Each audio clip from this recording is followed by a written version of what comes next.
Assalamualaikum warahmatullah. Dal leen jàmm ci seen YouTube bi di Dia FDM Pro. xam naa tey ñu fas yéene ñëw ak yéen rek ci benn astuce bu gàtt te am solo trop mu jëm ci wàllu montage, surtout sama mbokk yi nga xam ne yàlla def na ne ñoom dañuy montage mais ci wàllu téléphone la ñuy montage, maanaam ci seen téléphone la ñuy montage, comme lu si mel ni montage ay photo. parce que boo leen xoolee ci vidéo yi jamono ji la passé dafa doon ay vidéo ci naka la ñuy montage ci Pixel Lab, comme defar ay logo ay affiche en réew noonu. boo xoolee vidéo yi ñu jot a dugal yëpp mi ngi jëmoon ci côté nan la ni créer logo. xam naa nag kon tey vidéo yi nga xam ne ñu ngi koy def nii ak yi nga xam ne ñu ngi waaj pour def ko mooy naka la ñuy defaree ay affichage, comme lu ci mel ay photo anniversaire, photo mariage ak yëpp bépp affiche daal moo xam affiche publicitaire la wala bépp affiche bu mën di doon daal. léegi nag ñu ci bëri des fois dañuy am problème bu ñu amee benn photo naka la ñuy def ba couper arrière plan bi, maanaam ñu supprimer arrière plan bi. day gis ñoo xam ne pexe bu nekk dinañ ko def pour mën a effacer arrière plan bi. léegi nag lii benn logiciel la wala benn application la boo xam ne moom automatiquement boo dugalee sa photo rek automatiquement moom arrière plan bi moo koy dindil boppam. dafa loolu nag ñu ngi sàkku ci képp koo xam ne abonné ko nga abonné te bës cloche notification bi ngir bépp vidéo boo xam ne rek dugal nañ ko nga mën a bokk ci ñu koy njëkk a jot.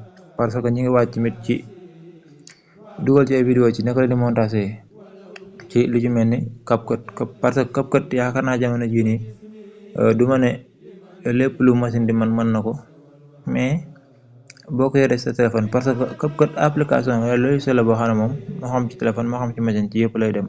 te boo ko yoree ci sa téléphone même bu fekkee ne amoo opportunité bi nga xam ne ki yor machine moom la am tamit, bu fekkee amoo opportunité bépp tamit yu si ëpp di ko yor, maanaam di nga mën a yor sama sa téléphone di def ay montage vidéo yoo xam ne comme si que ki yor machine moom lay def. waaw kon ñu dem ci astuce bi mooy naka leen couper photo bi. léegi nag dangay ñëw fii, comme boo ñëwee sa navigateur bu la gën a jege, moo xam Google Chrome la, ça n'est pas ci yow sa téléphone navigateur bi nga gën a yor la bi la gën a jege daal, maanaam nga dugg Google, comme man ma dugg Google Chrome. léegi nga xaar tuuti fii ci connexion yi ma xaw a yéex. waaw léegi bu ñëwee fii dangay ñëw ci barre de recherche bi yow nga bind remove koy bind REMOVE mooy remove li ngay bind après nga entré. boo ñëwee nag fii ci première lien foofu ngay cliquer, mooy fi mu bind image mooy première lien boo xool mi ngi bind fii enlever le fond d'une image, nga cliquer noonu.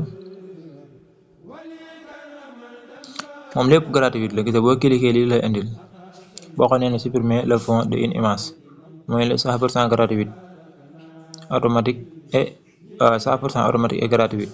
léegi da nga ñëw nag fi mu def la télécharger une image nga cliquer nii. waaw boo ñëwee fii nii gis moom image la lay laaj image comme man ma ñëw choisir image bi ci kaw.